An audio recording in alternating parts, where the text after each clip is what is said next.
Welcome to Third Man In. I'm Zack Phillips. Tonight, breaking down Game 4 of the Toronto Maple Leafs regular season, following a loss here tonight to the Florida Panthers, losing this one 3-1. Yes, the final goal was scored on an empty netter on a late goal by the Panthers, but nonetheless, the Leafs still do lose this one here tonight, 3-1. Moving to 2-2 on the season, and we'll get into a ton of stuff that went on here tonight, including the goals from the Panthers. But I think more than anything, rather than just breaking down some of the specific stuff here tonight, this is going to be an overview of things that happened in this game that are causing concern moving forward with this Leafs team. And I think that there are things that a lot of people are going to resonate with, because these are things that we have felt in the past, and it feels like a lot of it just hasn't changed. So we'll get into it through the course of the show here tonight. If you do enjoy the content, please, as always, make sure to like this video, like this stream here tonight, subscribe to the channel, and turn on that bell so that you get notified every single time live streams just like this what happens, or more videos like we've been posting on the channel over the past couple of days come out. You're not going to want to miss any of that. I do appreciate all of the new subscribers who have found me over here on this channel. So if you guys can continue to get the word out that we moved over here onto the Third Man In channel, that is greatly appreciated, of course. But the continued support, as always, is not unnoticed. I do appreciate that. But guys, I mean, we're at 2-2 on the season. It's not necessarily sitting here saying, oh my God, smash the panic button. We're not going to go into complete full-on negative Leafs talk, but there is one thing and one thing only as of this moment that's making me feel like this.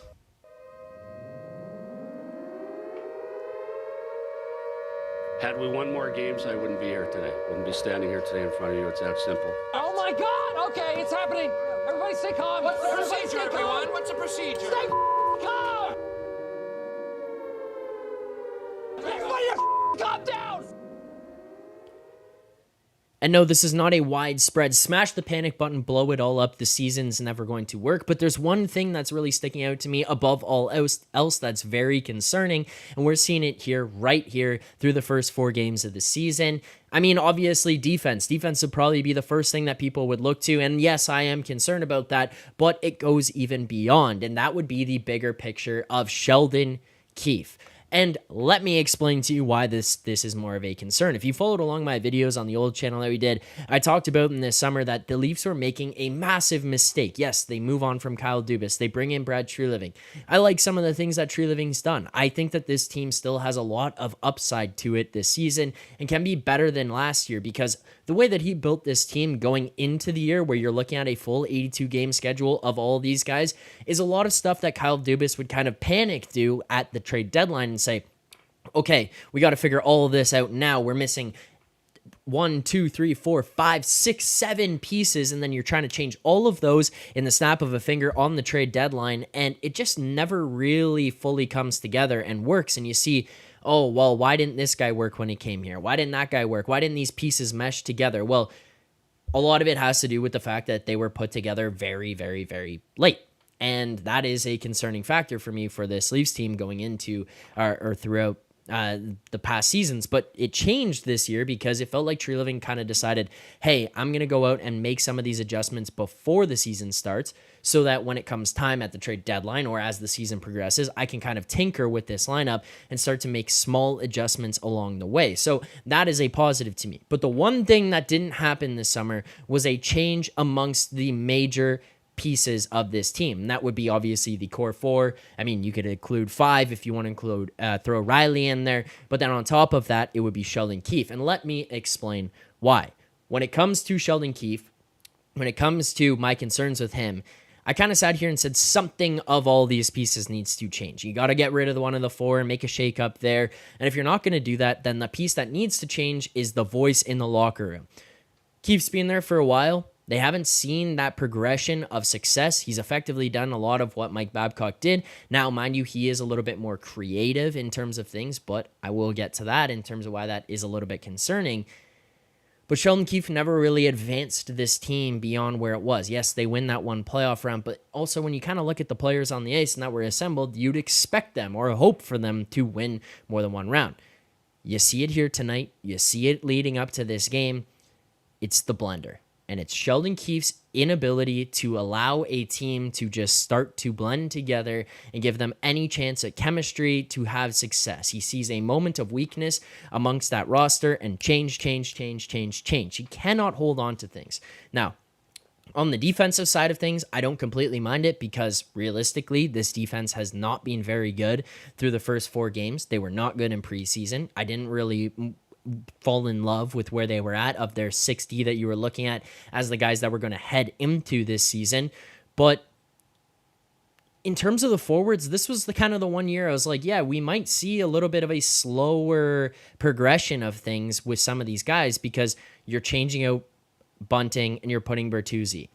It's a different type of player that's going to play alongside of those guys. Let him figure it out. You changed Domi. I thought Domi was going to go in there and be on the 3rd line to start the season. He's not. You jump him up to the 2nd line. You don't like how that's working. You put him on the 3rd line. You don't like how that's working. Then he's on the 4th line. Like, there's a lot of change going on. And then even as the game progresses, there's a lot of mixing and matching going on where it's almost like, okay, yeah, things aren't working, and I can understand don't let things linger and just get to a point where it's going to be too much of an issue. I understand that argument, and I'm not going to necessarily push back on that fully, but my thing is just, it's 4 games.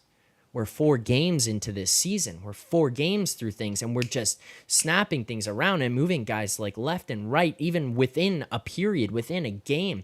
And there's allows for no flow. Bertuzzi being moved around, Domi being moved around. Nyes, I wanted to see in the top 6 from the beginning. He gets the opportunity, but then everything around him starts moving. You're seeing Yarncroke jump up and down, and to me right now, the main concern comes from the top. It's too late to move on from the 4. Let's be realistic. What are you going to do? Swing some massive deal with one of those guys right now? Matthews ain't going nowhere. Tavares ain't going nowhere. Well, he's in the final year of his contract, and my God, the way that guy's playing right now, you don't want to let him go. You wish that he would sign at some point here relatively quickly so you can lock him up and he doesn't all of a sudden become an $11, $12 million player by the end of this season. But there is so much change within the lineups, and you're going, okay, well, you can't make those other changes happen out externally in terms of who's going to be in this lineup, so maybe it needs to be the guy who's going to be above everything handling the entire process. Not really calling for Sheldon Keefe's job here, but what I'm going to say is that if this team's playing 500 hockey by Thanksgiving, be on the lookout here, because this is becoming do or die with this team. Yes, you re-sign Matthews. You're hoping to get an extension done with Nylander here. But outside of that, it's like some of these pieces are kind of on the tail ends of things. Tavares probably isn't going to be the same player that he is right now for much longer period of time throughout his career. I don't think that's a knock on him. It's just he's literally getting older, so you can't bank on this guy being point per game for the rest of his life. There's a lot of changes that I'm kind of seeing within this lineup. Not really in love with. Now, that's kind of the piece that's really causing me to hit that panic button right now. I'm not going to sit here and say, hey, this season is a bust. It's not. It's obviously 4 games, like I said. And I kind of need to take some of the same mentality that I'm preaching for Sheldon Keefe to take on, where you say, hey, dude, chill out a little bit here, because it's not the end of the world. But at the same time, when it comes to him, that's a guy that we've seen coaching for this team, and the same things happening over and over and over again now for about 3+ years with this Maple Leafs roster. He's not Tree Living's guy either, so just keep that in the back of your mind. Shout out to everyone who's new over here to the channel. I see our guy ZZ, Kosak, ZZ hopping back over here. Yes, this is the new channel, Third Man In. Everything will be run from here going forward. Videos, live streams, all that kind of stuff. So if you're new here to the channel, again, please make sure to hit that like button, subscribe to the channel, turn on notifications so you don't miss anything that comes out. We do want to build this channel up to where we had it before, keep that chat active as it always was. But I mean, half of the people watching right now haven't hit like, so just take 2 seconds and hit that like button. I'll get to things in the chat as well. If you do want to call into the show, please send me a message, whether it be via Discord. If that's the only place that you know how to reach me, you can send it to me there. I'm happy to take calls. And as well, if you do want to reach out and you can't get into Discord or you don't use Discord, whatever it is, if you use Twitter, you can send me a message over there. I'd be happy to have people on here because I'm interested to hear if everyone else is kind of in the same place that I'm in, maybe if you disagree, and as well, want to get people involved in their grades of the game, their thoughts on tonight's performance, and what's going on with this Leafs team moving forward. So please make sure to reach out, and I would be very happy to hear from people watching the streams. But again, just hit that like button. It's easy. We're trying to build this thing up back to where we had it before, and that can only be done. Obviously, I'll continue to put in the work, but if you guys want to call in, feel free to reach out. One more thing that I want to get into here before I kind of do start opening up onto what happened in the game, and it's more of an overarching theme than it is anything else, and we'll get into that. And as I mentioned, take calls and read through the chat. Maybe I'll even read through the chat before we get to taking calls. But one of the things that I want to kind of discuss here is the defense. I think that there's a lot that needs to change here. One thing that is a concern of mine is John Klingberg, is very poor defensively. And look, when it comes to Klingberg's level of play defensively, nobody should be shocked that this is what's going on with him when he's on the ice, because this is who he's been throughout his entire career. This is who he was in Dallas. It's who he was when he got to Anaheim. Even when he was struggling there, it was who he was when he got traded to Minnesota. He is an offensive defenseman and basically only an offensive defenseman. He's effectively a fourth forward every time that he goes out on the ice. So, look, for what he is, he's kind of meeting expectations. The problem comes with the defense surrounding that and the other guys here. I'm not really going to look at Klingberg and say this is a massive issue. I don't think it is. I think what he can bring offensively, we're still yet to even see the best of it. I think that there's going to be a bit of a settle-in period from him. My concerns more lie with the likes of Mark Giordano, who I don't think can hold on to a massive workload and take on an extra amount of time over a longer period of time effectively throughout the course of the season. I don't think you can just bump up his minutes, put him into tougher roles, and say, hey, you got to do this for a longer period throughout the games, and then we're also going to make you do this throughout 82. So if you're going to put him alongside a guy like John Klingberg, you have to understand now his defensive responsibilities start to go up, and then when that happens, you're just putting more wear and tear on him through 4 games. Then you look outside of that.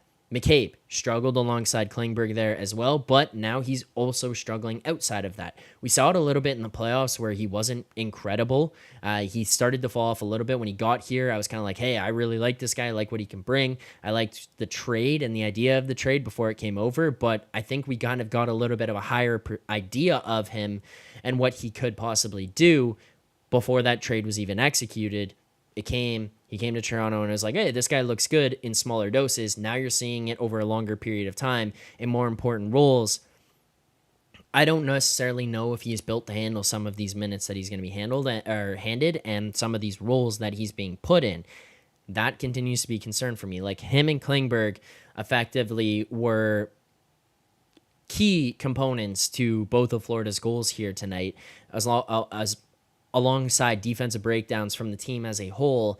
But you're looking back at your defense, you're kind of relying on them to play a certain way, help you out with certain things, and they're just not living up to that. And then on top of that, I mean, like, I'm not going to pass blame onto Morgan Riley.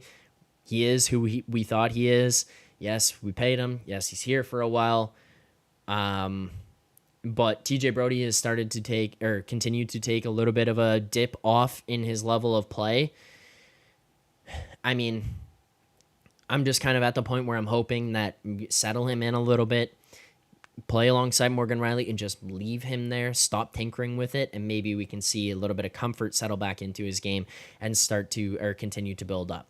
Before we get to some calls here tonight, I do want to address things in the chat, as people are saying. Another thing, this is something, if you've watched my channel before, if you watch videos that I've put out, it's something that I'm a massive component on, especially with this Leafs team, and it's something they continue to struggle with allowing the first goal. Ecstasy Designs bringing up how many games this year this Leafs team has allowed the opponent to score the first goal. Look, it's great when you can come back and you sit there and say, hey, resilience, you've got that year, you find a way. But are you going to rely on that throughout 82 games and then you're going to rely on that into the playoffs? If this is the way you're expecting to play, especially when you get to the playoffs, the one time of the year where everything tightens up more than you could even imagine, and you're just going to be playing from behind the entire time, this is, again, another pattern continuing to set in. And I don't want to jump out of my chair and make assumptions about this team and the character and all that kind of stuff, but like, maybe this again lies back on Sheldon Keefe, and why is the team not ready to go? I think that this is also a combination of the core four and having them jumping out the gates, but Sheldon Keefe, why are they not prepared? Why are things not ready? And you have to make adjustments right away. Like that, some of that seems like it should fall on you in the game plan or the game day prep or whatever it is. But the lack of ability for this team to be ready to go from the start of the game, from the drop of the puck, it is mind-boggling how this is just year after year after year with these guys, where it feels like this is what they do nonstop. And you just chase the rest of the game, and then you sit there and wonder why 90% of the time through 4 games here, you're sitting there at the end of the game going, oh man, we got to dig ourselves out of this hole. We got to score 2 late in order to tie this one up. We got to score with an extra man. You need to rely on Florida to take a penalty late and have a power play and go 6-on-5 in order to attempt to, or 6-on-4, excuse me, in order to attempt to tie this game up. It's not a sustainable way of playing throughout the course of an 82-game season. And I will say it's not even just not sustainable. It's not a successful way to play when things tighten up the most in playoff time. This needs to be fixed. This is something that absolutely 100% needs to be fixed, and it needs to be fixed quickly, because you don't want to go through 25 games of this still being a problem, 40 games of this still being a problem, and then being like, oh, well, we'll find guys at the deadline who could help. No. It's not going to work. Jeff McKay, this team looks terrified when they play a team like this. They grip their sticks tighter. Even the guys they brought in to be more snot-like look like the rest of them. I mean, I think from the top end, yes, I would agree with that. I think as it goes down the lineup, like Ryan Reeves is not and will never be scared. But like, I think that the concept of them gripping their sticks a little tight definitely plays a factor. I think that there's a lot of like looking over your shoulder, and I think that when it comes to this team, they just need to get comfortable with the idea that you have backup, you have support, and I mean, not to be vulgar, but you have to have a little bit of balls here. Like, you got to reach down and find your nuts and say, hey, we got this. We're going to be fine. We're out here playing hockey just like those guys are, and just play the game. Because I do think that the fact of like, hey, they look a little bit scared, it's there, and you hate to see that starting this season, 4 games in, being like, really, we're gonna do this again. Arnav, that was deja vu. Bob, Matthews looked dangerous, but there's no chemistry on line 1 and line 3. I touched on it a little bit at the beginning, so I won't necessarily get back into it here, but like, yeah, I mean, I think a lot of that has to do with the fact that Keefe won't allow there to be some chemistry, continues to switch things up throughout the course of a game. Doesn't even let it settle in as 60 minutes plays out. It's got to be change. But yeah, I mean, there's lack of chemistry. We can't just sit here and say, hey, you got goalied again, though. I hate that. I am happy to sit here and say every now and then, yeah, they got goalied. Sometimes that happens. Sometimes it is what it is. But we go into the Chicago game, and it's like, I'm sitting here doing the post game, and we've got people saying, hey, you got goalied again. Okay, yeah, you played really good. What was it, 980 save percentage? You go into this game here tonight. Oh yeah, Bob played good. But like, are we just gonna say that every time? You know, at some point when you have these lethal scorers like you're supposed to have, and your roster's built out the way that it is, find a way, because other teams seem to be able to do it to you, And maybe it's not putting on an outpour of goals against the Leafs, but maybe it just comes down to them being able to play a different style, which would kind of correlate over to the playoffs. And it's, you got to be a little bit gritty. You got to grind it out a little bit, and you got to find ways to score that aren't just pretty on the power play with these incredible highlight reel goals. Find other ways to do it. Gerard Fraser, 2 losses in a row, end of the world. First 2 win, 80 losses. Yeah, I got a text from my dad saying 2-80, very much in the picture. And I think that tells you all you need to know about long-time Leafs fans. Not to say I'm not, but people who've been watching for a lot longer than me, where they're kind of sitting at right now, watching this through 4 games with these back-to-back losses, saying what's changed. Also, shout out my sister Megan in the chats. Appreciate you, Megan, for hopping in here, watching this, commenting as well. If you're at Leafs games, keep an eye out for a Phillips running around working for the Maple Leafs. So shout out to Megan. Appreciate you hopping in here. Appreciate the tweet earlier today as well. But continue to go through the chat. Joe had to pull the goalie in 3 of those 4 games, though. Not a great trend. Yeah, Gerard, this is true. Does not matter. I was alive when Leafs won the cup. I still will watch. Handshake line respect. Will Keefe survive if the Leafs go on a long losing streak? My answer to that is no. I don't even know if that's a hot take. If they go on this long losing streak, the answer straight up is just no. You cannot sit here with this coach and have that be the case and say, oh yeah, you can just hang on to this guy because it'll turn around. At some point, you just got to say, enough. Enough is enough. Move on from that and try something else, because if you're looking at these guys in the window that they're in, obviously, hey, yeah, they're still in their prime. Like, it's not like it's over, but you don't want to just sit there and say at some point this will happen, because look at San Jose. They kept saying, oh, yeah, this team can do it. This team can get it done. And then they didn't. And now they're rebuilding. I'm not saying that's the future of the Maple Leafs. I'm just saying that this is... like, you can't sit here and just say it will happen because of the team that's being constructed and the talent on your team. We've seen many examples of teams trying and it just not getting there. So don't just sit here and hope that things will change. At some point, maybe you have to make a change yourself. Stephen Beer, appreciate you hopping over to the channel.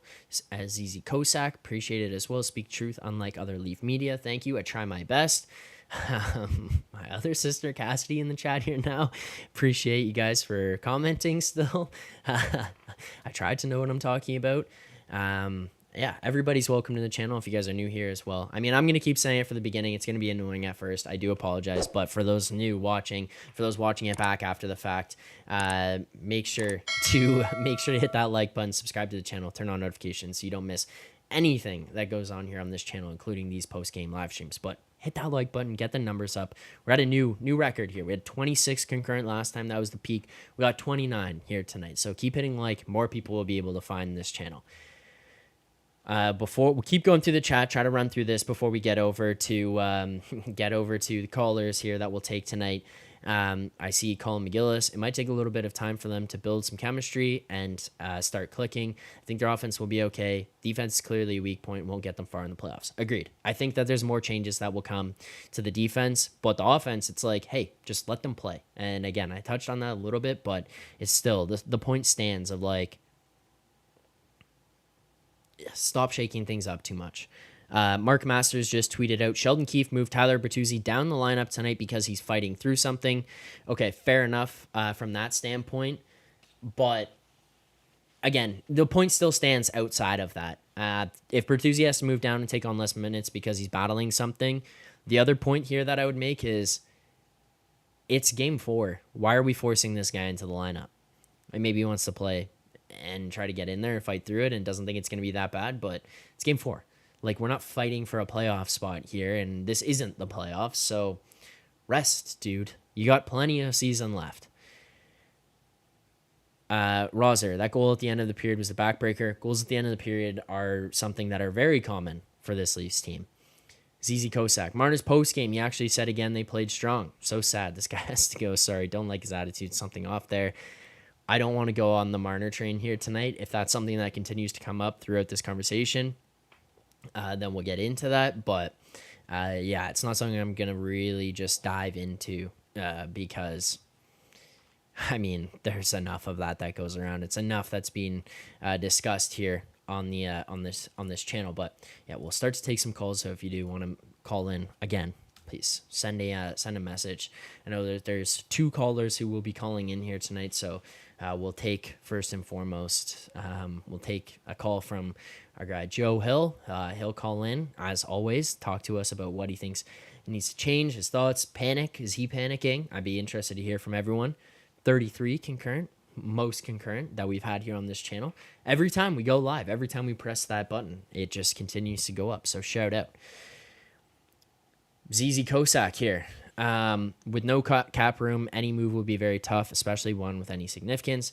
Yeah, understood. I don't disagree with that. It's going to be hard to move guys throughout the season, but you want to make moves happen, you got to find a way. You got to get creative because other teams seem to be able to do it. Other teams seem to be able to find a way. So I don't want to just sit here and say, hey, no. Trades can't happen. Trades can't be made. It's difficult, 100%, and I will not disagree with that. It is what it is.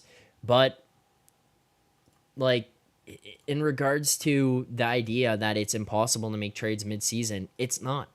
We've seen big trades, massive trades, whatever they may be, happen with this team or with this league in the past couple of seasons. Other teams find ways. So if you want to make a trade, where there's a will, there's a way. As we mentioned, we're going to keep this going like we did last year. There's a lot of stuff we'll continue to get into here tonight. But we'll take the first caller of the show here tonight. We're gonna have to go right to ludicrous speed. Prepare ship for ludicrous speed. Welcoming to the channel, once again, fan favorite here on Leafs Digest, the man, the myth, the legend, Joe Hill.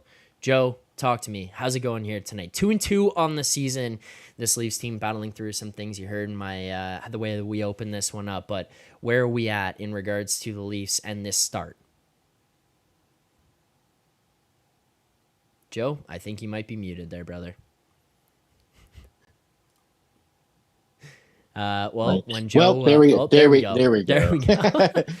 First of all, it's third man in, not the Leafs Digest. Let's just say that, yes. First of all. Yes. Second of all, and go, My you bad. know, second, no. Love the show. First time caller. Anyway, I'm not in panic mode. I'm just in pissed off mode. And I think the reason why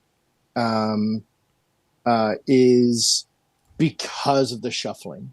Right. And we've said this before, you know, if they win, Keefe looks like a genius. If they don't, then he looks like a mess. And he is an anxiety-prone dude. I don't know what else to say. You can tell by the way he goes to comfort players time and time again. We're in a clutch situation, and I see David Kampf out there. Why is a fourth liner out there? I don't care how defensively responsible he is. There are 3 other lines of defensive players to choose from. Austin and Mitch and Willie, and Willie not defensive, but there's any number of guys you can choose from. And I just don't understand the choices. It keeps coming back to me that these players are going to get, you're going to get out of these players what they're being shown to do. And it's the same thing that we saw with Babcock in 2019. We're starting to see stubbornness set in. We're starting to see habits set in. We're starting to see predictability with these guys. No interesting plays, tonight that I saw being drawn up. It was just like, it's just like the playoffs all over again. And do we really want more of the same? Because if it's going to be the same in May as it is in October, there needs to be a change. And that's just where I'm at right now, period. And I don't think it's the players' fault tonight. They outshot them. They outchallenged them. They got out, they got out face-offed. There was that. But on the other hand, you're seeing hits, you're seeing speed, you're seeing plays. They're doing exactly what they're being told to do. And if they're being told what to do isn't working, it's time for that to change somehow, some way. And that's just how I feel right now. So I'm kind of fired up about it. And I don't typically get fired up, especially in the early on in the season. But tonight I really am, because I think they can do a lot better than this. I really do think they can. So yeah. And I mean, you're talking about the way that they played here tonight, and you can't look at this as gospel. I try not to, but you can back things up with it a little bit, or just kind of get an idea of some of the things that happened or some of the chances that were created. Leafs, and it's a tight game here, and Florida wins this one 3-1. Obviously, third goals and empty netter, so 0.1 seconds. Maybe you want to say 2-1, whatever it is, but the final score is 3-1. Deserve to win a meter for this Leafs team here tonight, 58.8%. You look at the expected goals. 3.18 for Toronto, 2.95 for Florida. So it's like, yeah, it's tight all the way down. But again, frustration for me is more just like, find the way to win these games. Because guess what happens come playoff time? You end up in these tight games. And guess what happens in the playoff time? You're going to get games where you're going to beat the other team and expected goals, and things just don't go your way completely. Things aren't bouncing in your direction. So you got to find a way to get around that and start to win games and make things happen. Like, yes, you can sit there and say, hey, the goalie played great. I know that he played well. Like, Bobrovsky has the ability to just be a stud. And he did that all year last year in the playoffs. But find a way. And I mean, on to your point of like Sheldon Keefe and what happened with him, where things are at, it's just, my frustration is more just, we see a little bit of you see a development in William Nylander's play. You see a development in Austin Matthews' play. I mean, I don't know if we really want to get into it. I haven't seen too much of it in Marner's play, but you see the same level of consistency in John Tavares, which is everything that you could ask for from him at his age, at his point in the contract. So I'm fine there, but it's like, okay, you decided you're going to run it back with these guys and nothing else is going to change. True Living made some good decisions. Outside of that, I still stand by bringing in Bertuzzi. I think Domi will be fine, but maybe it's the deployment. Maybe it's the usage. It is a small sample size. Yeah. It is a small sample size with a new makeup, right? But when people talk about chemistry, I'd say this team is about 70% the same as it was last year, right? Something to that effect. I mean, they've been playing for a long time for that. The majority of that team has been playing together for a long time. They know the quirks. They know what's up. And 4 or 5 new guys isn't going to wreck the chemistry on a team of 21 or 20, right? Mm-hmm. So I honestly think that at this point there has to be hard, and I think that Trey Living has asked these questions in the background. Any guy who's new is going to say, what do we have going on? Any decent GM? And I think he is a decent GM. I too stand by the Bertuzzi decision. I too stand by the Reeves decision. I too stand by the, Domi. I think putting Domi on the third line, the guy is, he's kind of a second to third line player, but he's not a bad player. I just haven't seen anything out of him. And why am I not seeing anything out of Bertuzzi other than 1 goal against Minnesota? That Minnesota game, I think, was a class example of them playing well because it was flowing. It was doing everything else. Tonight, it was stilted. It was tough to see the plays forming, all of those things. And that just goes back to the coaching, pure and simple. And what's the one thing that's been working for them all year long? The power play. The power play has been working for them all year long. And who is that coached by? Guy Boucher. So there's some creativity there. It's an entirely new system for them. It's working. That's the one reason why I won't completely shit on Klingberg, because he really can man a decent power play, right? Yeah. But that's about it. So I do miss Connor Timmins right now a little bit too, and a few other guys that would be interesting to watch. Anyway, all of that being said, I just think that I think by mid-November is the limit that Keefe has right now. Like you said, probably American Thanksgiving, right? So yeah. Anyway, go ahead, boss. I'm sorry. No, it's all good. I like hearing from other people and hearing their thoughts on it because I sit here and spew and I see people in the chat and I try to get to some of those opinions. A lot of it I think people are agreeing with, but it's just kind of like hear that different voice. So I do appreciate that. And sometimes, you know, you sit here and talk about things you don't know if maybe necessarily you're just kind of on an island with some of it. But I mean, it's just, all right, Joe, you know what? I'm going to throw this out there. I want you to tell me whether I'm an insane person or maybe I'm onto something here. Okay. Yeah, sure. A lot of people in the summer were confused with the Sheldon Keefe extension. You had reached out to me when that extension took place, and I told you at the time, I thought about it at the time, and I stand by that, but I'm wondering if there was more to this, okay? And this is where I'm going. So my thought at the time was the coach does not affect the contract, the salary cap, excuse me. So they could pay that man $100 billion and it would not matter in regards to the salary cap. It didn't matter his contract, his term, nothing. When it comes to MLSE and their ability to spend, they've got money out of their asses that they could pay people with and move on from people and build new teams in regards to medical staffs, analytics, whatever. Fire people, hire people, they don't care. They've got boatloads of money. Just go to a game and pay for a $15 beer and then tell me that MLSE is struggling to make payments. Like, there's a reason why the majority of the staff, the GM staff, stayed on the Leafs, and I think it's because of pay. I think that's a big reason right there. So, well, it's involved. It's Toronto versus Pittsburgh, right? So there's that too. Right. So anyway, sorry. Well, the other thing, I mean, even on top of that, I would just throw in there, kind of at the end, is like the whole Brandon Pridham thing where people were thinking that he was gonna leave.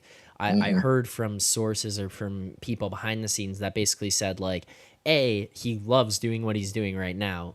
It's doing the camera thing. I think I know how to fix this time. But okay. Oh no. I gotta fix this. This thing bothers me so much every time it does this. It's just it's the camera. I blame the camera. Hold on. By the way, Gordon, if you can hear me, I saw a lot of new guys. The chemistry is yet to be established with those guys. It'll happen. I agree. I think it's a small sample size and it's game 4. So it's a little too early to panic necessarily on the team. But I think with these guys, it's a good question that Zach is asking. Why are these guys not ready at the start of the season, right? Everybody else seems to be. And yes, there's a lot of sloppy hockey going on. We see it with top teams as well, with Avs and, even the Canes or New Jersey to a certain extent. But it's just very frustrating to see that as a fan. These guys are professionals. I just kind of expected more, especially after seeing what we got from them versus Minnesota. So it's just a little confusing to me, but anyway, the camera maintenance continues. 2 seconds. I'll get it going here. Ready? Hold on. Yeah. Hang with me for 2 seconds. Comfortable, and he's got a boatload of money. There you go. He's going to be paid, so it's like it doesn't really matter. But here is my conspiracy on Sheldon Keefe. Okay. And again, tell me in the chat if things are working here now because I'm interested. I think we're good. I think we're back. But here's my thought on the Keefe thing. I wonder if in the time, I thought he was just hired because you sit there and you say, okay, it doesn't really matter. You're going to look at this guy. You could fire him tomorrow and you're not really going to be worried about having to pay him that money. You could move on from him. I wonder if Tree Living kept him around because it is a bullet in the chamber that he can use if things aren't going well to start this season. What I mean is this. You make that change in the summer, you fire Sheldon Keefe, you bring in some new guy, and you start 2-2. Yeah. And it doesn't work out. You start You're slow, the bad American guy. Thanksgiving. You're the bad guy. And now what? Because you can't trade the 4. You're going to struggle to trade Riley during the season. Are you just going to fire this coach again? Like, right. 100%. You're not crazy at all, by the way. But I agreed with you the moment you said it. 100%. because it is a bullet in the chamber. It cost them a few $1,000,000 to pay him out for the 3 years. No questions asked. That is a huge, savvy political win for him. He's like, well, sorry, sorry, guy, time for new blood. And that's it, period. So, and I interrupted your flow. I'm sorry, but I was 100% going where you're going. I agree 100%, because I think that's exactly the reason why Boucher was brought in. I think that's the reason why some of these moves were made, because it allows for him to take the heat off of himself and the eyes off of him, like, oh, the new GM's making mistakes and all this other stuff. No. Let's put on other guys and see how something new works out with the system I'm putting in place. This team is mine now. That's all there is to it. And I would have been upset if they would have fired Keefe right away, as a kind of a Dubas fan. But in this way, it does allow for me to go, well, let's see what he can do. He hired Keefe back on. He's obviously keeping some of the core players on. He likes Willie. He's in negotiations with him and all of those other things. He's doing all the right things that I wanted to see anyway, and expected it to go completely opposite. So if Keefe is a sacrificial lamb, then so be it. Mainly because he is bad right now. So I don't see how that would be a bad decision anyway. So it's a win-win-win for him.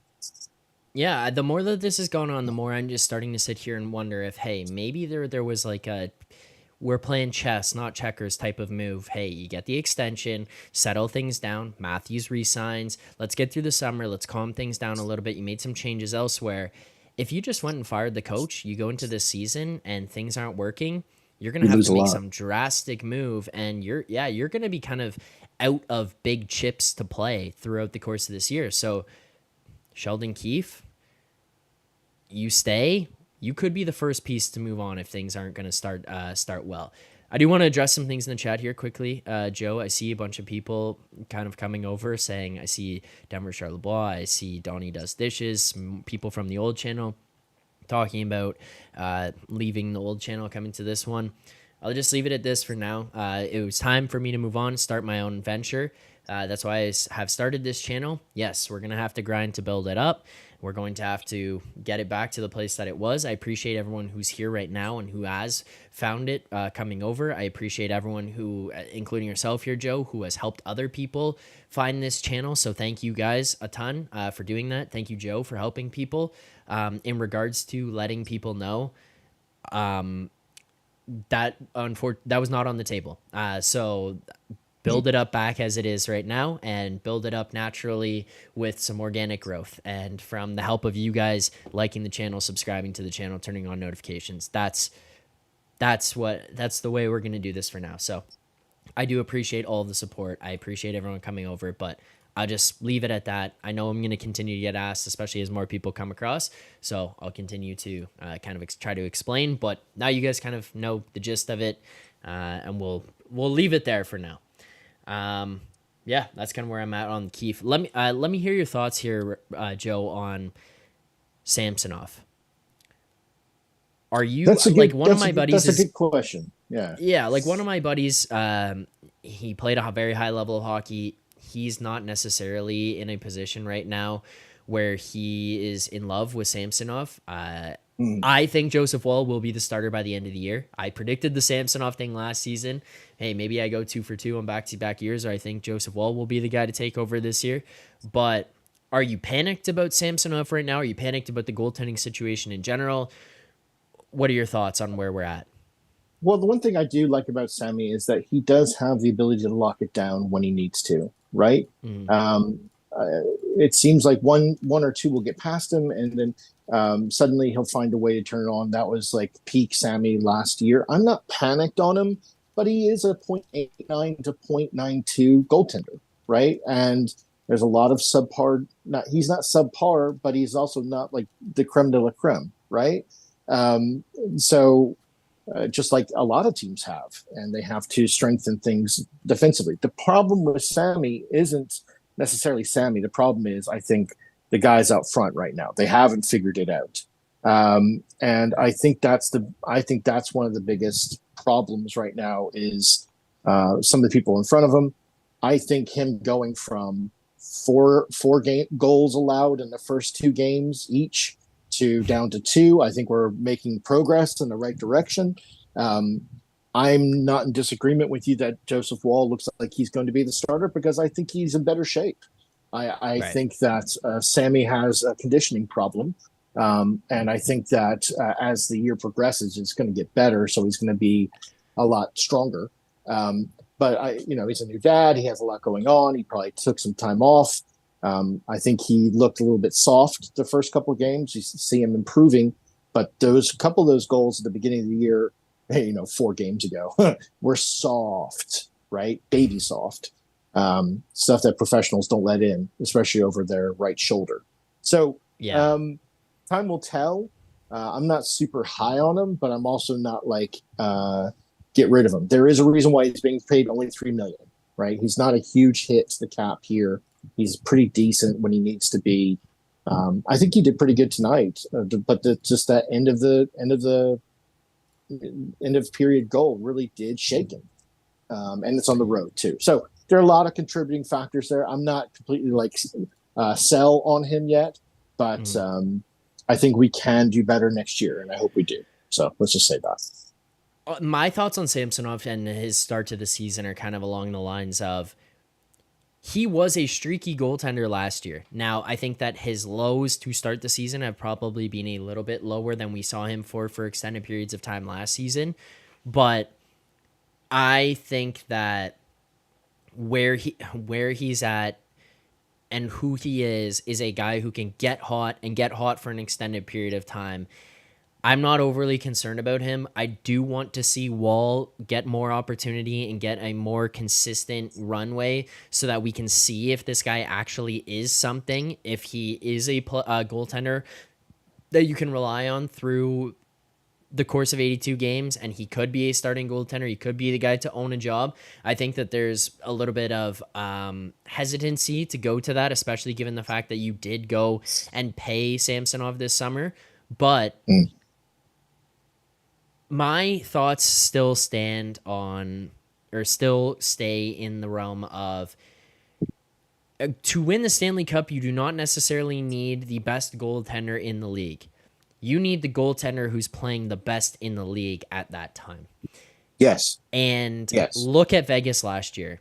Adin Hill goes from, mind you, it was a crappy team in San Jose, but he goes there and then he goes to Arizona, and he's never this world beater goaltender who you look at and say, wow, this guy's a stud.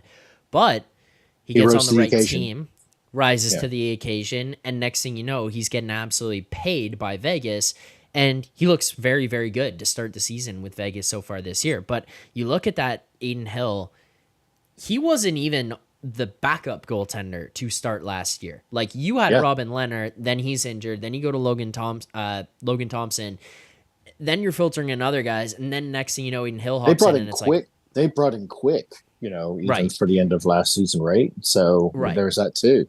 So and then the guy's hot, and I think Samsonov could be a guy to get hot. And we saw it last year for periods of time. I don't think he was necessarily at his peak when it came to playoff time. I think he was playing well, but not really well. He's not the reason that they lost. So please, to people watching right now, don't take that from what I just said. It's more just like he wasn't Bobrovsky when the Leafs were playing Bobrovsky, And you get the guy who's playing, like, even look at Bob. They were in a position where if they didn't make the playoffs, there was a potential buyout coming on him. And next thing you know, he's like Vezina candidate. Or they made it by one Conn Smythe candidate, sorry.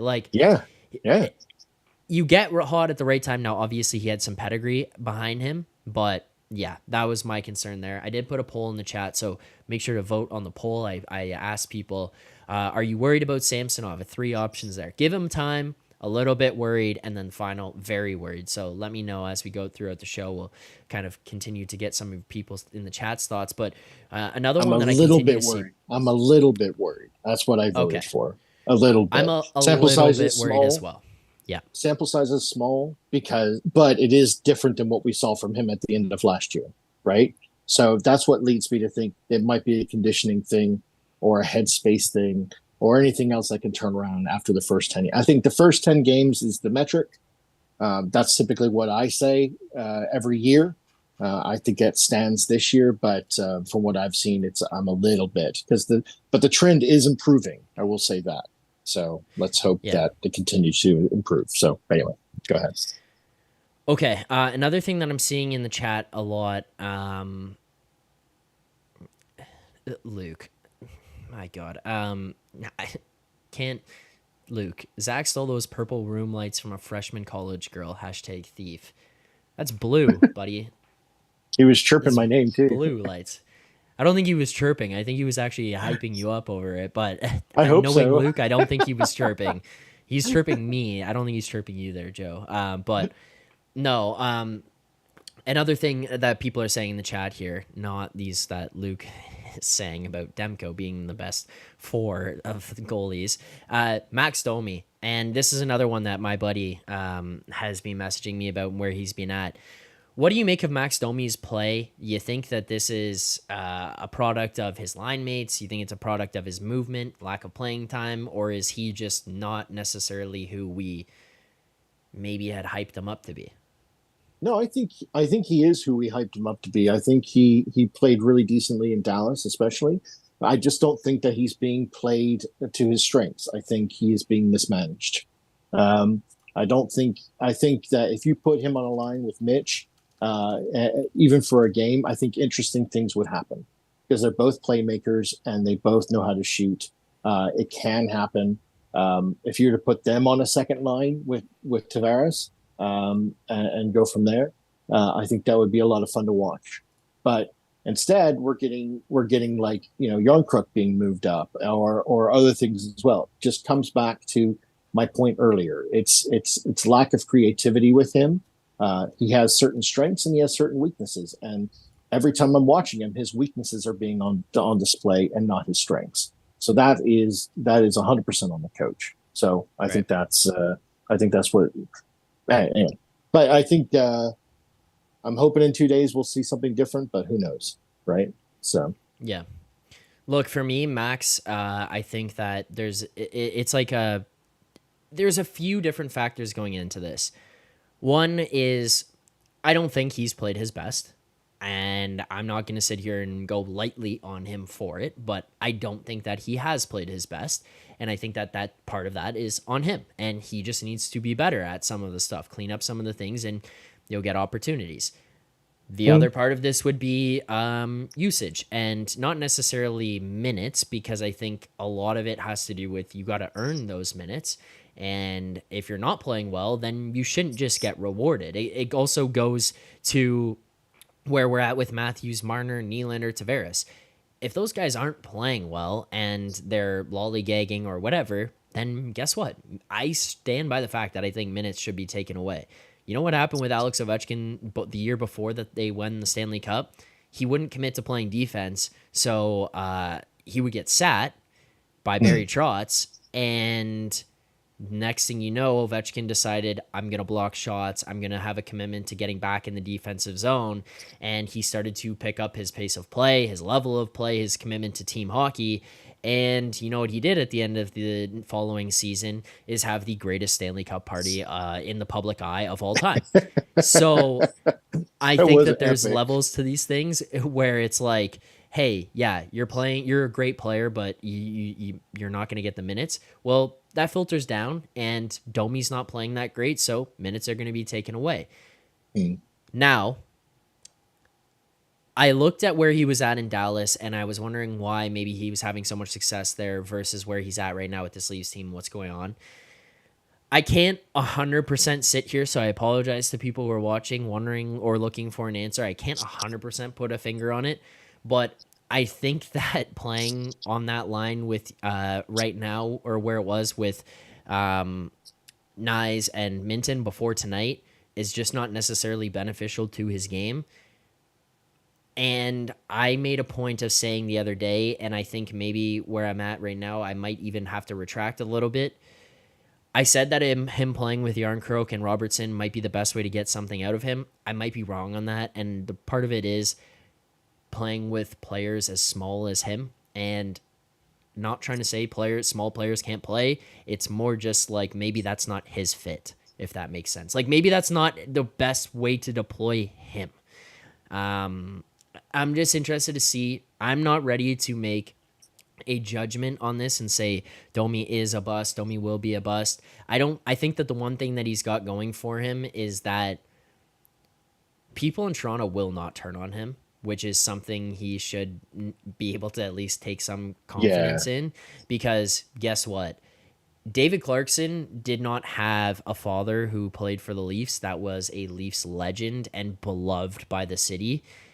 Max Domi does, and he didn't sign some massive ticket as the marquee free agent. He was just like this, oh my God, we signed Domi, and kind of a nice addition. He's loved and he's loved by everybody, right? On vibes alone, because of his dad. So he does have a lot of runway to there. I think there is a lot of pressure on him to perform, and I think the guys I would give the most leeway to are the new guys to find a spot, because they're the ones who have to figure out the chemistry, right? But Joe, you know what this point goes to? Sorry to cut you off, but are you just going to slam guys around through this lineup as you go along here? Like, are you just going to be like, oh, Domi, 20 minutes of this, of the first period, it's not working, shift, or would you give them more of a leash on a line to see what they could do with guys and build up some chemistry?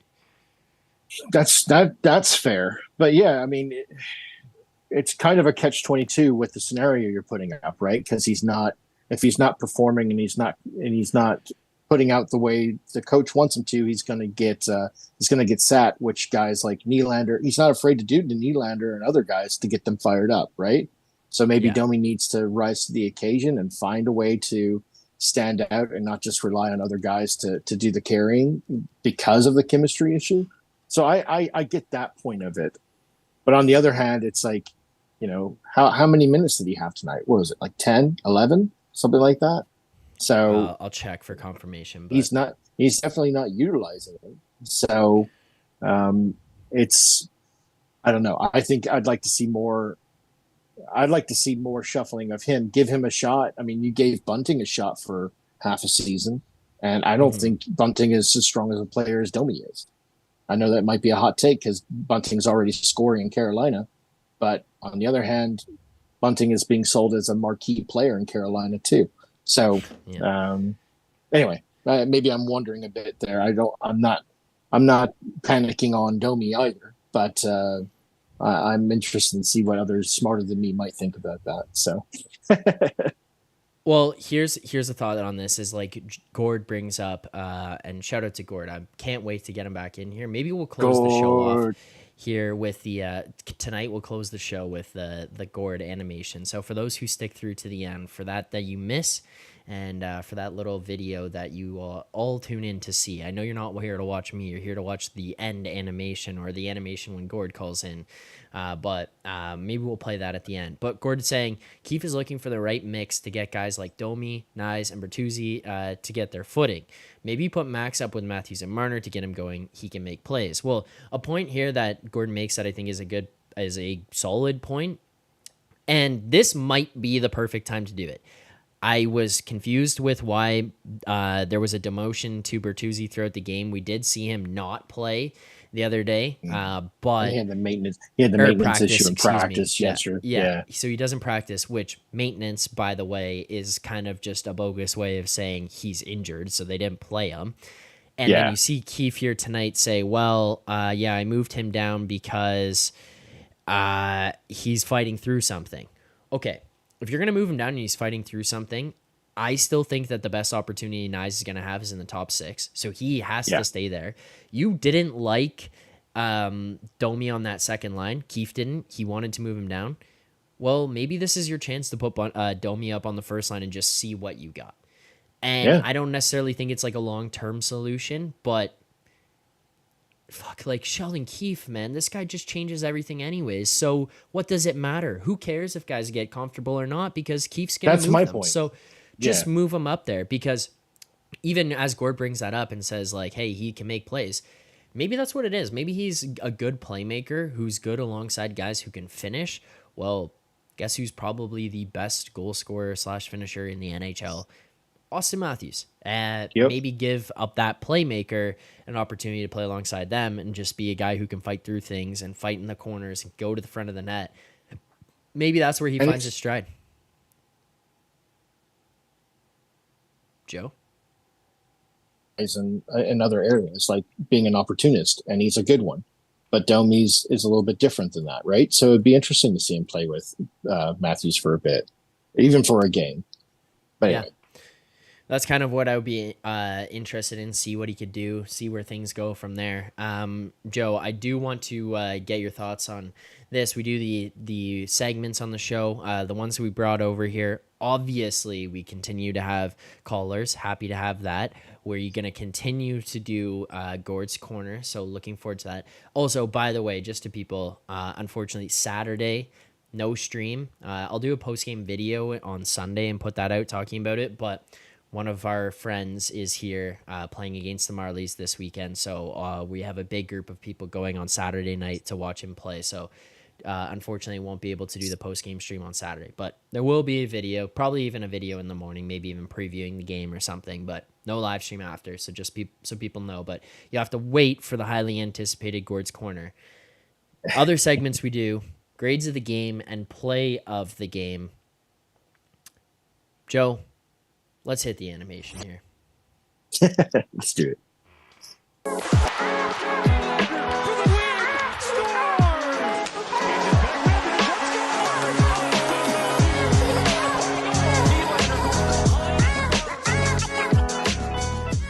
All right, play the game. Joe, I'll go to you first. I'll give you the opportunity. Floor is yours. What is your play of the game tonight? Oh man, it's tough because there wasn't many that I can think of.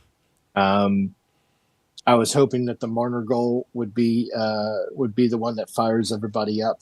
But honestly, play of the game is just Nyes getting in the way of who was it? It wasn't Cousins, was it? But it was somebody, and he got a penalty for it, for being too big. I got the biggest kick out of that. I never blame games on refs, but I was one of the most ridiculous things I've ever seen, and it made me laugh because it was so ridiculous. So I gave that the play of the game because that just cracked me up. He's a big boy, and he got in the way of a guy, and the guy fell down and took a dive. And hey, look, they don't know how to deal with him. They really don't. And I love the kid, so I'm going to give it to him. I'm going to go with the Mitch Marner goal. Scores his first of the season. He's a guy that I've been giving some grief to through the first 3 games. You find your way to the front of the net on the power play, grab a rebound, able to score. I hope that this is something maybe takes the monkey off his back for this season. You've gone through 3, you haven't scored. He did put up a ton of goals last season where it's something where maybe you felt like, hey, I'm finding something here, and then you have this slow goal scoring start to the season, and maybe it starts to creep into the back of his mind, along with the fact that personally for me, I think he's been kind of average through this beginning of the season. It's not really to knock him at all. It's more just like you expect let's pick it up magic from him, and it just hasn't really been there. So look, for Mitch Marner score that goal here tonight, it's kind of one of those moments where it's like, hey, you're early on, you didn't let this get too far, too out of hand, score the goal, score on a power play nonetheless. Let's continue to motor through things here. I think that this might be a good moment for Marner to kind of alleviate some weight from himself. So, that's kind of where I'm at. That's going to be my play of the game. And he is an emotional guy too. So stuff like that does matter to him. So I think I agree with you. Yeah. Yeah, and then I just think that that's one of those like good moments. You can kind of let that feel like that alleviation go on. Now, Joe, we do have someone else who wants to call in. We've been going at this for a while here now. I think we're just over an hour on the show. But before I let you go, I do appreciate you joining as always. We're going to keep the theme consistent. So talk to me, predictions, hot takes, anything you just want to say to the Third Man In chat, the new people who came over here, anything you got. What do you got before you go? First of all, welcome to everybody who's made their way over. Keep telling people that you recognize and tell them to come on over to Third Man In. I'm just starting to get the same vibe from last year, and I'm really excited to see it. You're you're climbing up. So congratulations. I think my hot take might be if he's not injured, I think McCabe gets traded for somebody else. It might see a McCabe Geo combo there traded away. I would not be the name surprised. I expected. I wouldn't be surprised if those. Okay, well, I'm going to need you to explain that a little bit. I think that McCabe, I think that Geo just has the name recognition, and there are lots of teams that in like 2 months are going to be looking for a new D. He has heart. He's a former captain. Yeah, he's old, but the trade value wouldn't be too bad to get him off of there. I think he's not making much more than $1 million, right? But between him and McCabe, it's $3 million. I think between him and McCabe, it would be $3 million. And I think it would make an interesting opportunity to bring up Timmins and to by December, and then have a new guy to come in who's just as strong defensively, if not stronger than McCabe. Those would be the two that I think. I know it's a hot take, but it's just kind of my own little. I asked for it. My own little conspiracy. You get rid of Fluff with, and Gio's not necessarily Fluff. Okay, he's a decent player and I like him, but you get a chance to get rid of some fluff between the two of them. You bring up a good young guy, and you get to bring in a new guy who would be pretty decent for $3 million, I think. So that's just what I'm thinking, if it's possible. So. All right. I appreciate it, Joe. As always, thank you for taking the time here. Thank you for continuing to help people find the channel. That does not go unnoticed, so very much appreciate that. You enjoy your night. I'm sorry that the Leafs had to let us down here with this one and move to 2-2 on the season, but thank you very much for the support. Thanks for helping bringing people over, and enjoy the rest of your night. You too, man. Go Leafs, go. All right. Thank you, Joe. Appreciate it as always. There you go. First caller of the night. Now, much anticipated is not the man that you guys were looking for from Tokyo to call in here, and we'll get in Gord's corner. But another fan favorite here on the old channel into the new channel here that we've got. The man himself who can hopefully turn off the mic in the background there so that people don't have to hear that. But we're going to bring in, welcoming to the show. Hold on. There we go.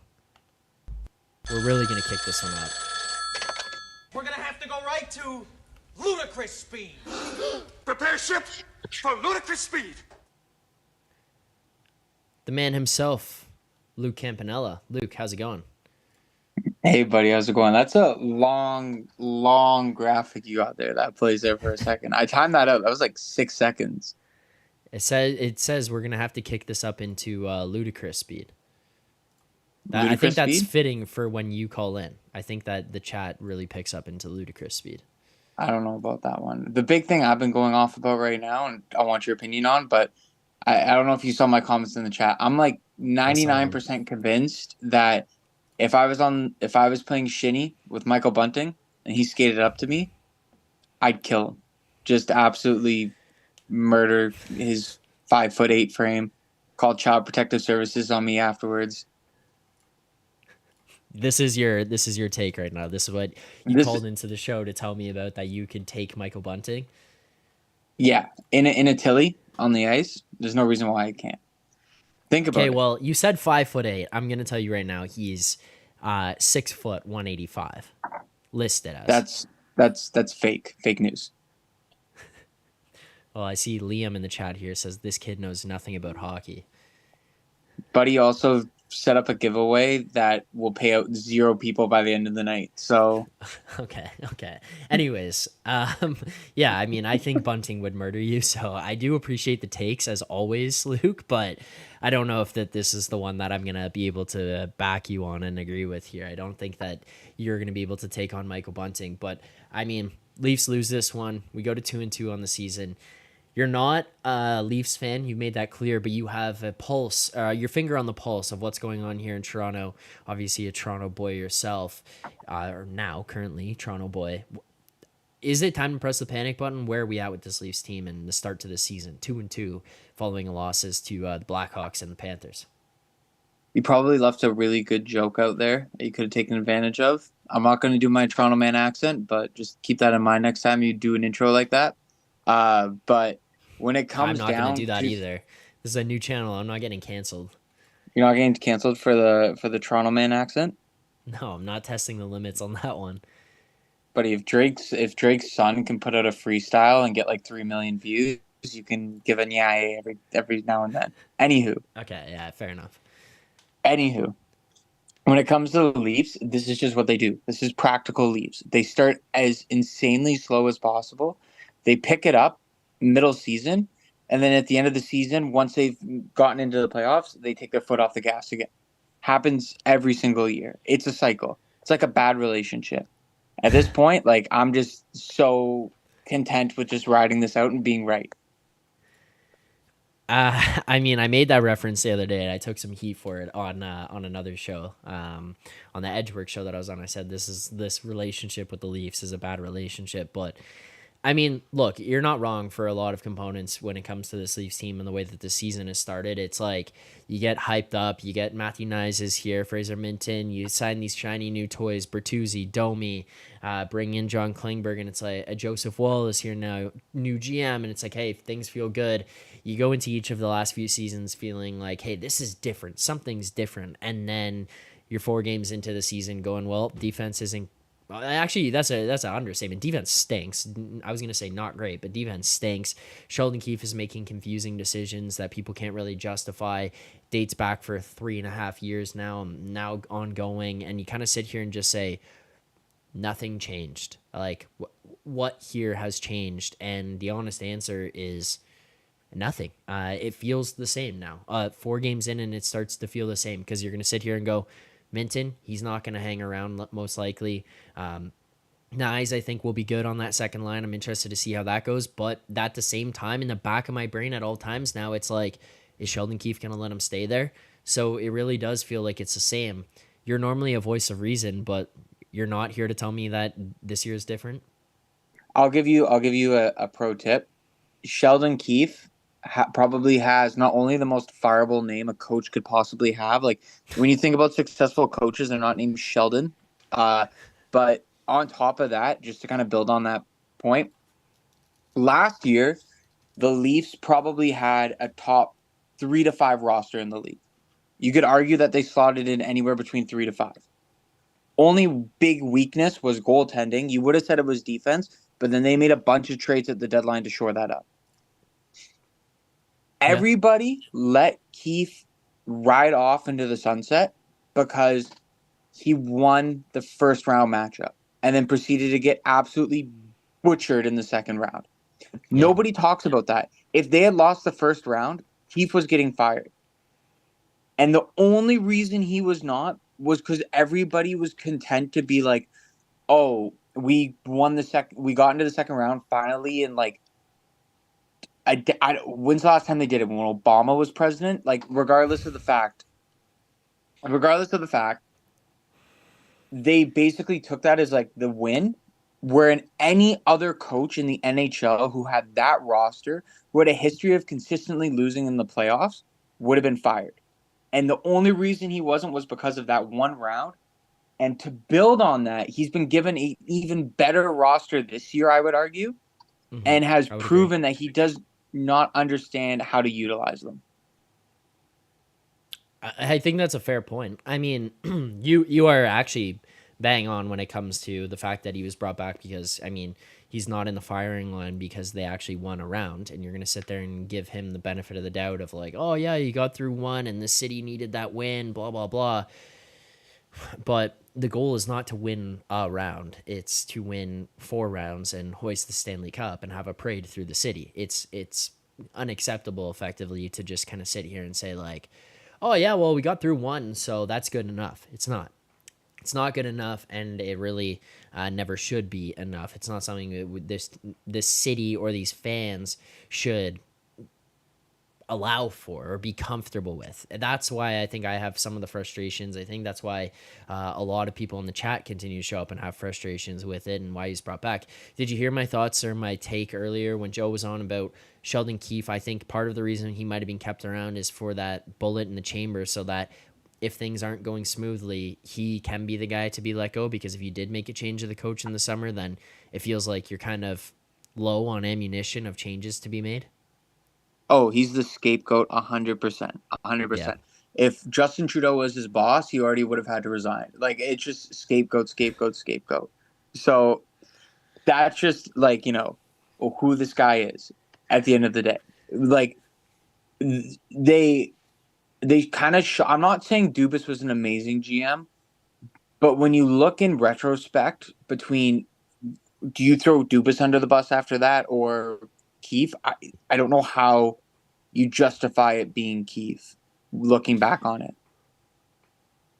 Yeah, well, yeah. I mean, look, I had some issues with the way Dubas had constructed it, and then you see the same things happen year after year after year, and then you kind of sit there and go like, okay, maybe it's the way that he's built this, and he built it light, he built it skilled, and as people would say, soft. But I think Tree Living made some of those changes and addressed some of those things. Bring in Bertuzzi, bring in Domi, bring in Ryan Reeves. I think that there's a good amount of blame that can go on to both guys, Keefe and Dubas, for the way that things unfolded over the last little while. And the other thing that's really important to remember, Keefe is Dubas's guy. He was the guy that Dubas was antsy to fire Babcock so that he could bring Keefe in. They get him out. Keefe comes in, and now it's like, okay, yeah, all things are fine and dandy, sunshine and rainbows, and it just, all you got was one playoff round win, and that's not acceptable. Reality is. Look, conspiracy theory, but if it's true, it's huge. I believe Canadian NHL organizations purposefully put together really crap teams that are meant to lose in the Stanley Cup final, because when that happens, cities riot, and then it builds up the infrastructure of that city when they have to go and rebuild it. I'm not saying that's the case, but it's happened in Vancouver on multiple occasions. So, maybe this is just fate. Do you think that maybe this is just a reflection of the people of Vancouver? No, they're hippies. No, like it couldn't be. Do you know how much? Doesn't that play more into the riot?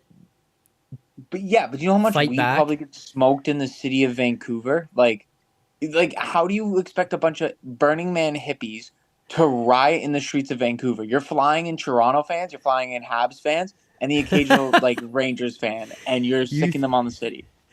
You think that they flew those people in? Buddy, there's no way they did not. This is a take for the ages here, man. Oh my god. I appreciate it. I see 6 1/3 in the chat. Thank you, 6 1/3, for hopping in. Poor game tonight. Really no excuse, because it was, for me, a must-win game. Fair enough. Appreciate you coming in. Nice to be back as well. Luke, we'll get to wrap this one up. The show has been going on for a while here. Hot takes, predictions, things you want to say to the chat. I'm worried about things you might want to say to the chat, but anything you got for us before you leave here tonight? Yeah, I'll keep it to a minimum, I promise. I don't know, man. I think you just got to channel your inner Winston Churchill with this one. The keep calm and carry on. Remember when that was really big in 2011, and every girl you went to school with had a shirt like that? Tumblr, that's Visco. Yeah, you basically got to break out your pink V-neck, keep calm and carry on shirt and just rep that for the next week and pray everything's going to be okay, and maybe the Leafs go and trade for a goalie. Well, I don't think that trading for a goalie is maybe the...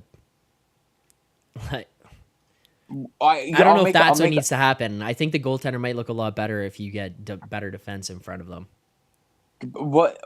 I don't think that's the case at all. The goaltending. You think this at defense this point, looks better if there's better goaltending behind them? Look, I'm going to be honest with you. This is a chicken and the egg situation. I'm going to be honest with you. How many goaltenders have the Leafs cycled through in the last 4 years? And the consistent story is that they play in Toronto. They do poorly every single time. That's just it. And these are goalies who typically are coming from good organizations that were would that not well. imply though that the defense here in front of them is not great? No, Toronto's just a career killer for goalies. It's like when a pitcher goes to play for the Blue Jays, you're just giving up, you know? Like it's that. Like your career just goes to die. Like at this point, you know what? You could probably get like a Marc-Andre Fleury on the last leg of his career for Oh God, no! Don't say that. like a 7th round pick and like maybe a working washing machine. And that would honestly add more value than trying to upgrade this defense. Because at the end of the day, yeah, you could say, oh, we need better defense. We need better defense. You guys didn't even bring back an 800K Luke Shen. There's no Well, way. he signed for like $2.5 million, Luke. Yeah, but there's no way in hell he wouldn't have taken a cheaper deal to be in Toronto. You also, by the way, employ like Calgary's former top 2 defensemen who, 8 years ago were the hot thing in the league and now can't skate faster than 2 miles per hour. But like, it's not at the end of the day about the talent in front of the net. It's the fact that the Leafs have committed too much cap into other positions, and the cheapest position to actually get significant upgrade in is the goaltender over the defense. No, I disagree with this. Luke, you've come on You know here and how- given a lot of good takes. I disagree with this one. How do you not agree that it would cost more to trade for an average defender than it would to trade for an above average goalie? Because I think that you don't need an above average goalie, Luke. I think that's the point. I think you need a goalie who can get hot at the right time. And the problem is the only way to upgrade on that is by going out and selling the farm to get like Vasilevsky, Sorokin, Shesterkin. You don't need like one you of those need that guy. Yeah. If You don't need a Russian, dude. No. You don't need a Russian. Dude, if you're going to put them behind this defense, I think you do. I think that's the only way to get out of it, because at that point, you've got a guy who can stand on his head and make 85 saves a game, and then you're going to have incredible offense in front of them. The problem right now is that you have like an average goaltender who can play above average with a below average defense in front of them that just makes them look worse. Like the thing that I understand what you're saying, but the thing is that for me, I was like, you're bringing up these goalies coming here to Toronto and like, okay, it's a career killer. Well, this Toronto team has never really had a solid defensive core 1 through 6. Maybe that's a problem for this goaltender and it kills the goaltender. Maybe the bad defense that gives up high danger chances and puts them in bad positions is what kills them. Look, man, all I'm saying is this. One, if you believe Russians are the only solution to solving problems, please don't get into international politics if this doesn't work out.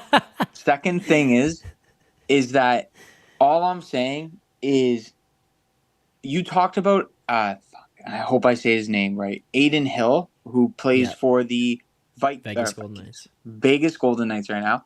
And behind him is Logan Thompson, who was actually a stellar goalie last year, who just so happened to get injured at the wrong time and then got replaced. You give him, he would be dirt cheap to trade for.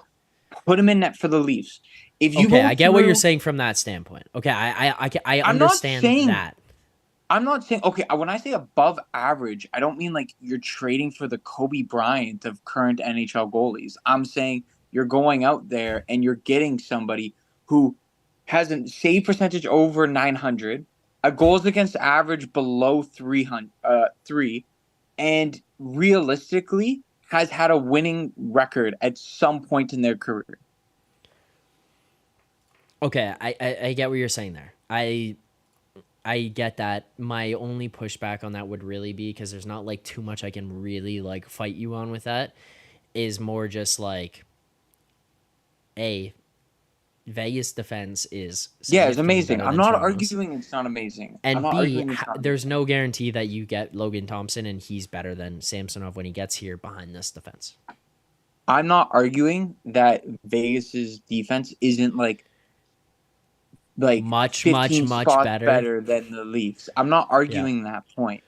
My point being is that to trade for a goalie like Logan Thompson, who's in that situation, is a whole lot cheaper than trying to trade for a defenseman who fits in the cap and could maybe slot in on the second line.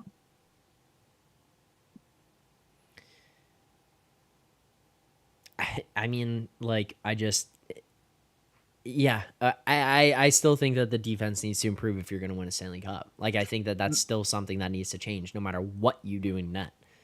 Well, yeah, no, you can't obviously. Well, there's also other factors to it too. You can't have like Austin Matthews put up back-to-back hat tricks and then go to grandma's house for every single game after that to eat pie rather than show up and hit the ice. Like, he had 18 shot attempts against Chicago. He was like the best player on the ice against the Blackhawks. He just didn't. I had this He had argument 5 with somebody shots on goal beforehand. again here tonight.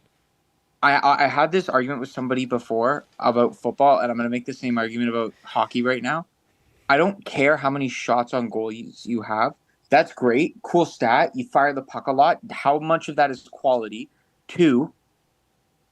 They were high danger chances. I don't care about high danger chances because it's not about how many. That's reflective of quality, Luke. It's not about how many dangerous opportunities that the forward put the goaltender in to potentially score on. It's about how many times did that forward actually successfully put the puck behind the net and put up a goal. And that's the only stat that matters. I don't care what you say. You could say Joe Montana, right? You could say Joe Montana was carried by Jerry Rice, but at the end of the day, Buddy has 5 Super Bowl rings. 5 Super Bowl rings. I'm not gonna lie, I don't really know how that one just tied into what you were saying, but fair. Yo, it's all about you could have every possible like statistic that proves that in theory you produce, but the only thing that shows production is actual stats that show up on the board that contribute to a win. All right. Luke, I think that was your hot take to close this one out. I mean, I gave it to you. It turned into a full conversation, but anything else you want to say before you head out of here? Yeah, 6th and 3rd being like 6 goals in 4 games for Matthews. My point being, again, he put up 2 hat tricks and then 2 goose eggs. It's almost like 6th and 3rd was not paying attention. You are correct. I mean, factually, you are correct. He did have 2 hat tricks and then 2 games and no goals. So you're not wrong. I'm actually going to become a statistics guy. I'm going back to school. I'm going to go to the University of Waterloo.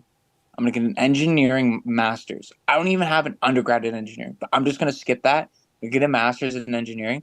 Then I'm going to go overseas, figure out what's going on there, come back here, develop an AI algorithm that is statistics based, and then I will be the greatest hockey mind of this world. Give me 110 years to complete that. I'll take the under on that one. Okay. Well, I appreciate it, Luke. Thank you for calling in. Always welcome back. Fan favorite. Carries over here to third man in. So I do appreciate you taking the time. Appreciate the support as always. And enjoy the rest of your night. Thanks, buddy. This is just the start of my heel turn. Enjoy. Oh, my God. All right. See you, Luke. All right. There you go. Luke Campanella. Fan favorite across one channel to the next, continuing to help things out here. We do have one more segment to get to before we close it off. We'll do this one quickly, and I want to hear it in the chat, so let me know your grades of the game. But, as always, we'll close this one out. Grades of the game. If it plays. You want the truth! You can't handle the truth! All right. Grades of the game for tonight. I want to hear yours in the chat, so fire away. I'll read through some of those. But here's my thoughts on tonight's game. I think you got to go with a B minus. I don't like the moves by Sheldon Keefe with the line shuffling. I think that there was 2 long goals scored on Samsonov that are like, okay, eliminate some of those. I mean, honestly, you know what? I'll go C+ on this one. I'll go C+. Like, yeah, you kept it tight, but even look at Florida. They're suffering from some injuries right now, some significant injuries at that. I think that they needed to kind of figure some of those. The Leafs need to be able to figure that out. Like, you're going to play a team with a depleted lineup here. Yes, it's Florida. Yes, it's Bobrovsky, but don't give me back-to-back. You got goal leads. Find a way to score. Marner's and Matthews, -2 here tonight. Domi still not looking great. You've got a hurt Bertuzzi being forced through this lineup. I don't like all the shuffling going on right now from Sheldon Keefe. Let some of this flow together here. Let some of it get put together. I just want to see some consistency of lines, allow guys to get some chemistry. It's kind of where I'm at with this team and with this game here tonight. So C plus could be a C. Honestly, I went for B minus, but I think that was way too high. So C plus, C, whatever you want to say. That's kind of where I'm at. I appreciate everyone who tuned in here. As always, if you haven't already, please make sure to subscribe to the channel. Hit like, turn on notifications here on this channel so you get notified every time live streams just like this one happen. I see a lot of the usuals from the other stream hopping in here. 6 1/3, Donnie Does Dishes, Joe Hill, Stella C, Gord hopping in. Nice to see Gord making his way over. I feel like I'm missing a lot of other people. Luke, Do Good. Shout out to you guys for making the move over. Can't continue to scroll up the chat, so if I missed you, I do apologize. But thank you to everyone who came over, support the channel here as we make the move across Denver, Charlotte as well. Shout out to you guys. Make sure to hit that subscribe button, like this channel, like this stream, turn on notifications. I appreciate it. Everything will be here from now on, whether it be live streams, videos, YouTube shorts. This is the new channel. That one, Maple Leafs fan. This is the new channel. Everything is on here. Nothing anywhere else anymore. This is the channel. So like this video, subscribe. If you got unsubscribed from the other one, go for it. This is where everything is. I appreciate you all for tuning in here tonight. And I mean, because we got to see him in the chat, we didn't get the call in, unfortunately, but I will give you guys on the way out of here the most anticipated video segment in hockey YouTube. Leafs fans, thank you for tuning in. Keep believing, and don't go change. Okay, are you ready? Let's go! Don't go change it. Do it your way. Go down blazing. Don't go change it. Do it your way. Go down blazing. Sugar, spice, everything nice. Have a little class and do it right. I gotta say the way I feel. That's right. Buttercup, this is serious stuff. I love the people. You ready? Go. I don't get enough time in this show. I love the people. How's it going? Good to see you. Good to see you. Good to see you. How you doing? Lovely to look at and delightful to see. Love the hat.